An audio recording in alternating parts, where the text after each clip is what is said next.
You said something on Math Hoffa's show to one of the gentlemen from Smith and Wesson. You stood up for a lot of the Brooklyn cats, but you got criticized for it. There was a lot of people from New York City that agreed with you, but couldn't really say it. They couldn't be like, hey, I agree with Bigga. I love Tupac, but I agree with Bigga.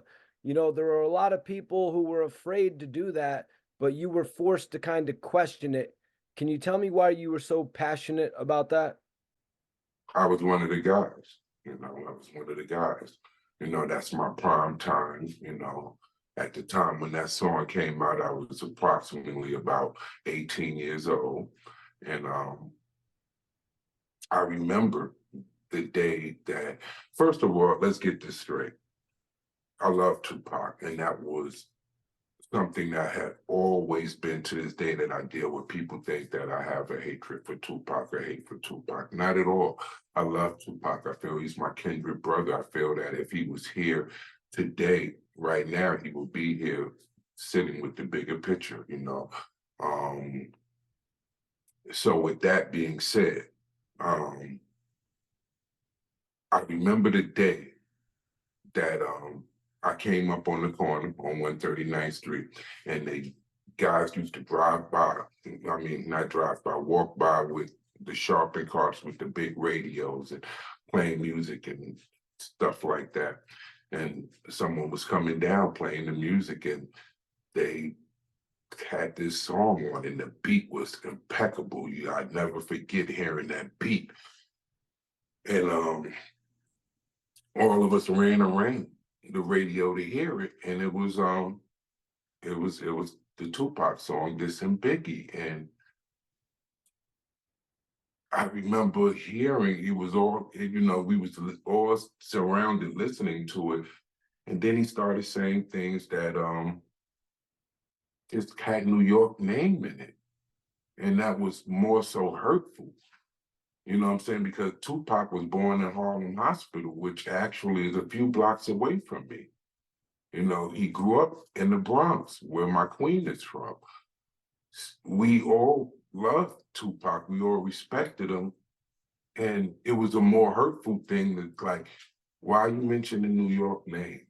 Like, if you have a personal beef with this guy, keep it, personal with him. Like, you know, it was a little bit too much New York being thrown around in the song. So it was more of a personal hurt thing. It was more of a like, why is he doing this? Now, Sean Bigga, these are some questions from the audience members also. And I don't want you to feel some type of way because the people will say to me, if Sean Bigga came to your show and you didn't ask these questions, you're fake. As in me, the interviewer. They will say, Mikey T, you didn't do your job because I didn't ask X, Y, and Z. So I'm just telling you, don't take the questions personal because the streets want to know.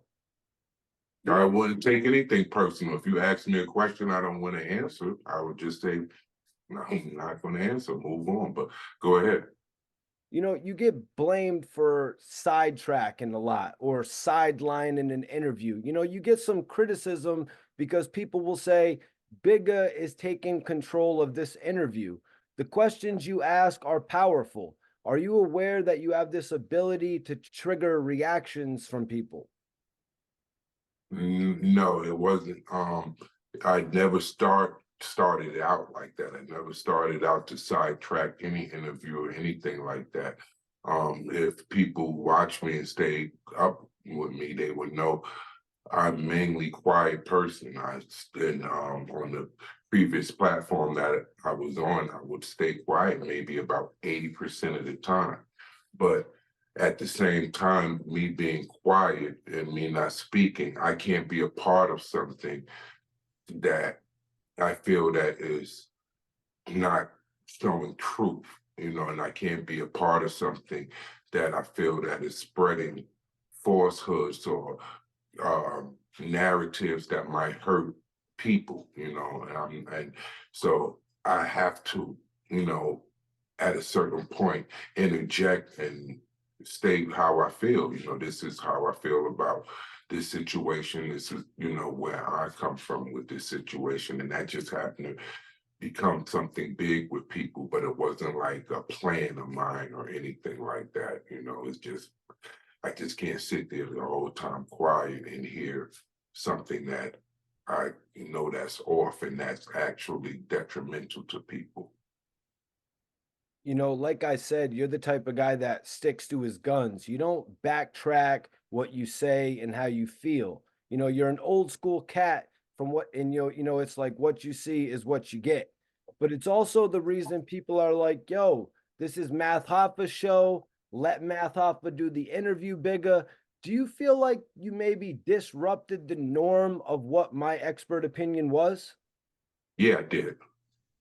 Yeah, I did, but not purposely. But my disruption is what helped get us to be 700,000 to 800,000 people before I left.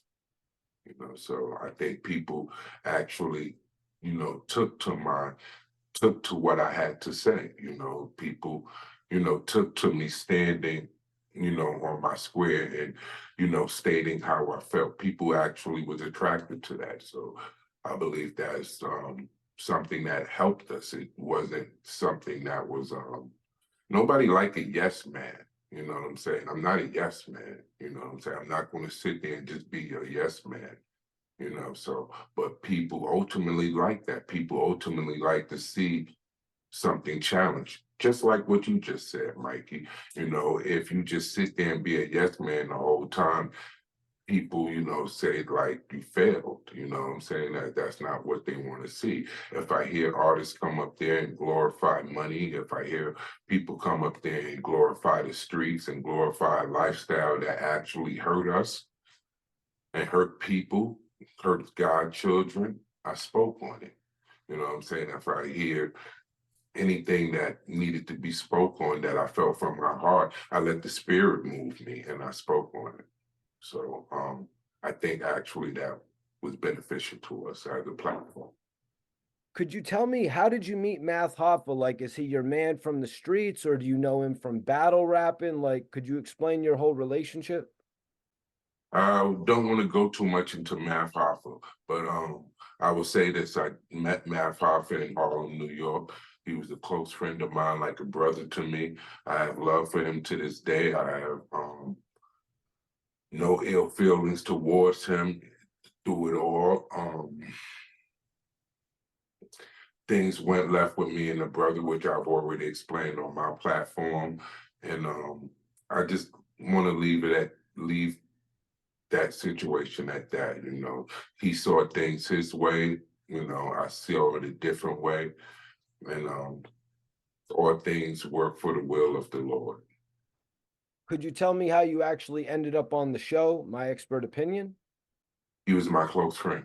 He was my close friend. He was like a brother of mine, and he asked me to come on the show several times, and I didn't, because we was already would be together a lot, and he would ask me to come in on the show. I would drop him off at the show, and I would usually pick him up, and we would hang out to sun rose. And he used to always say, Big, I want you to come in on the show, see what I'm doing, see what I'm building, see what I'm doing. And I, was reluctant at first, but then I eventually came in to see what my brother was doing to support him because he asked me several times.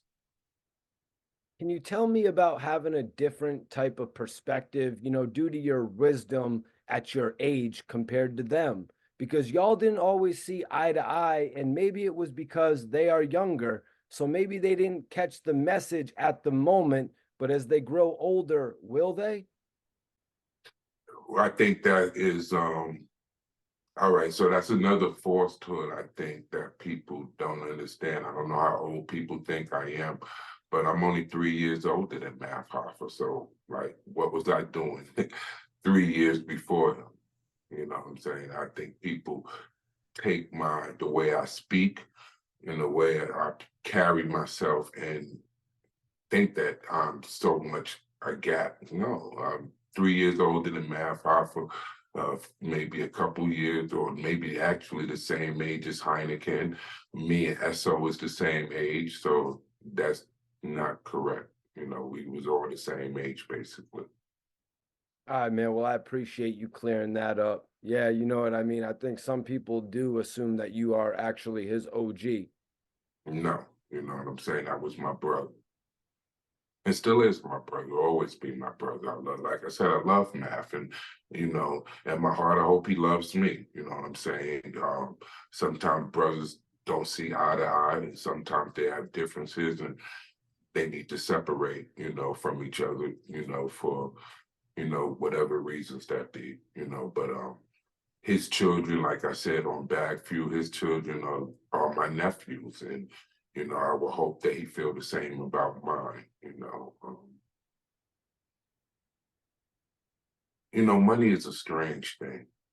You know, Success is a strange thing, and it could rip families apart. You know, and however the people think which did which ripped apart is for them to think. I was successful already, at the time of my expert opinion. That it never put any money in my pocket, so it wasn't a success for me besides television. But I was always popular. I was always, a very popular person, and I was already very, very successful before anything to do with my expert opinion. So everybody experienced success differently, and I leave that at that. Yeah, I was going to ask you for the people who would say Math Hoffa made Sean Bigga. Can you tell them a little bit more about who Sean Bigga was before he met Math Hoffa? I'm the same person I am right now to this day. That's just before you. Um, all praises due to God. I'm a successful business owner.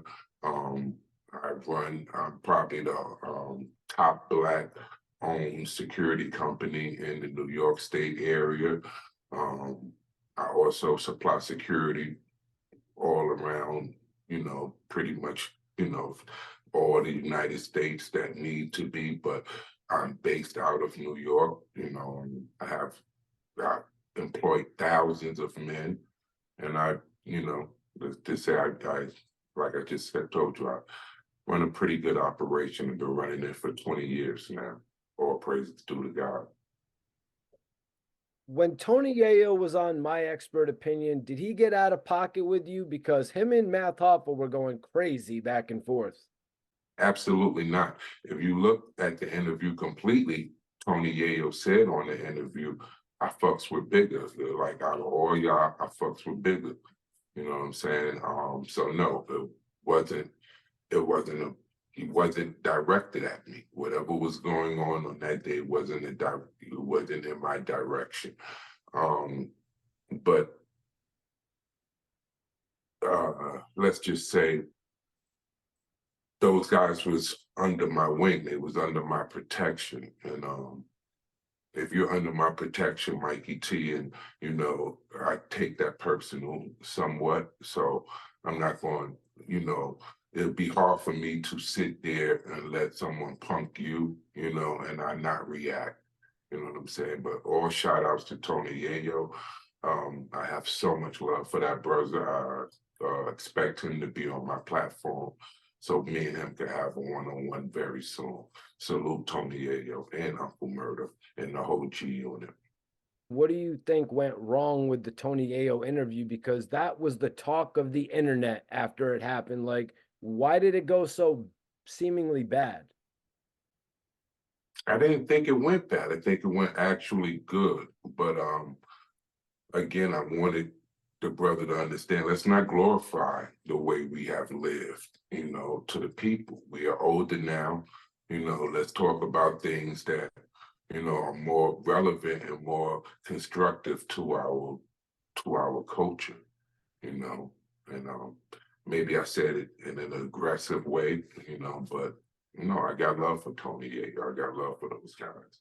You know, I think it was just the way, the energy that was in the room. That's all. Now, outside of the Tony Yayo episode, did you ever feel disrespected on the show? Did you ever feel silenced, like I can't really say what I want to say, or else everyone else is going to get mad? Yeah, that was all the time. That was a regular thing. That was a regular. That was regular. You know, but it is what it is. That's actually behind me. It's in my rear view. Can you tell me about creating your own YouTube channel, The Bigger Picture? Okay, so I always had that in my mind, before I was even on the show. Like I said, I was watching you and others, Emmerich, shout outs to Emmerich, and others that kind of started this whole thing out. And I never understood how it worked, but it was always interesting to me. I always would look at YouTube, catch your shows, catch battle rap, catch smack. And it was interesting to me. And I didn't know exactly what avenue I kind of wanted to do it in, but I kind of already knew that I wouldn't mind having, doing this type of show. You got to understand, I used to be on a public access channel many years ago. I had my own channel on public access channel. I used to have a show called Akiba Land Consciousness. So this was not something new to me. I used to be on the radio, years ago, and same thing. I was doing a show called Akiba Land Consciousness. So being on the camera and or being on the air was not so new to me, and when I started seeing the rise of YouTube, I was interested. I just didn't know how it worked. And I was a very busy person caught up with my business, as I told you, that I really didn't have time to, focus on the ins and outs of it because I run a very large operation. And the main thing I had time for was when I'm driving back and forth was to play it on my phone. You know, God actually put the pieces into play for me to work out the way it worked out. Like I said, all praises due to the Most High.